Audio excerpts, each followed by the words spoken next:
क्या कलयुग से जुड़ा है इस बढ़ते हुए नंदी का रहस्य? क्या कलयुग के अंत में इस रहस्यमयी स्थान पर जाग उठेंगे नंदी? एक ऐसा स्थान जो जुड़ा है कलयुग से, आखिर क्यों बढ़ता जा रहा है यहाँ पर विराजित नंदी का आकार? आखिर कलयुग का अंत कब होगा? क्या कलयुग का अंत होते ही इस स्थान पर फिर से जिंदा होंगे नंदी महाराज? कलयुग में नंदी के जिंदा होते ही क्या आ जाएगी महाप्रलय? इसके बाद क्या हो जाएगा कलयुग का खात्मा? आखिर कहाँ पर स्थित है ये मंदिर जहाँ पर लगातार बढ़ रहा है नंदी का आकार? दोस्तों, आज की वीडियो में हम जानेंगे इस रहस्यमयी मंदिर के बारे में जिसका संबंध है कलयुग से। आखिर कलयुग में क्या चेतावनी देता है ये मंदिर?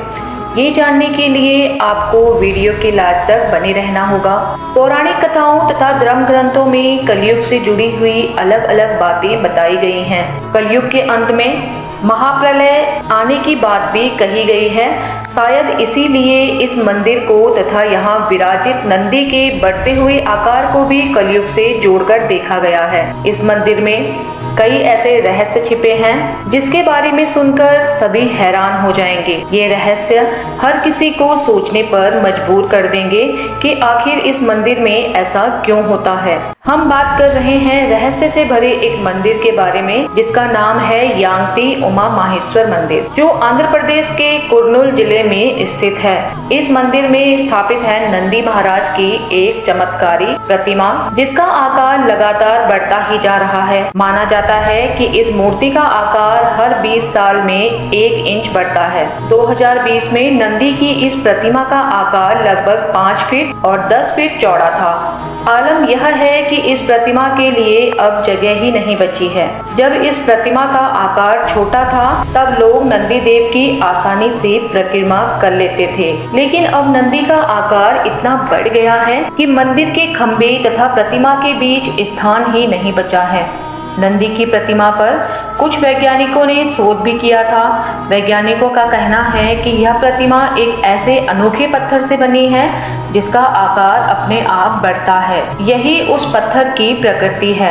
ये तो आप सभी जानते होंगे कि नंदी महाराज को भगवान शिव का द्वारपाल कहा जाता है। यदि आपके घर में भी भगवान शिव की प्रतिमा या शिवलिंग है तो उस स्थान पर नंदी का होना बहुत जरूरी है। नंदी देव घर में आने वाले सभी संकटों से रक्षा करेंगे और द्वारपाल के रूप में विराजमान रहकर अपनी कृपा आप सभी पर बरसाते रहेंगे। इस मंदिर की एक और खास बात ये है जो इसे और रहस्यमयी बना देती है।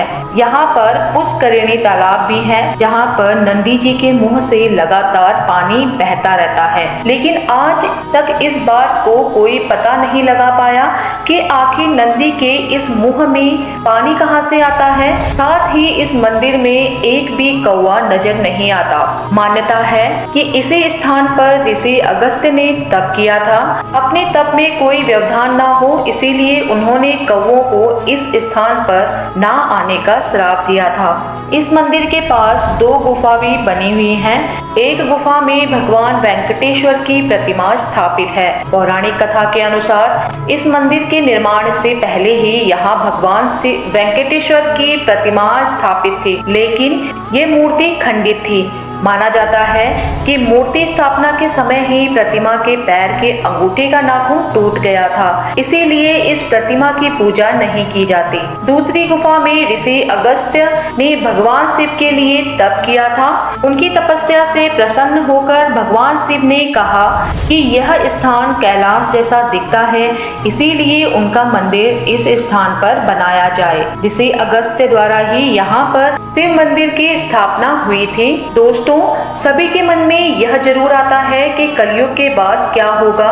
तो आपको बता दें कि नंदी देव की प्रतिमा के बारे में यह भी माना जाता है कि कलयुग के अंत तक नंदी देव जिंदा हो जाएंगे। जो जिस दिन नंदी देव जिंदा होंगे उस दिन पृथ्वी पर महाप्रलय आएगी तथा कलयुग समाप्त हो जाएगा।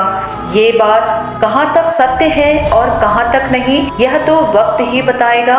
दोस्तों, अगर वीडियो पसंद आई होगी तो प्लीज वीडियो को लाइक करें, चैनल को सब्सक्राइब करें और कमेंट बॉक्स में हर हर महादेव जरूर लिखें।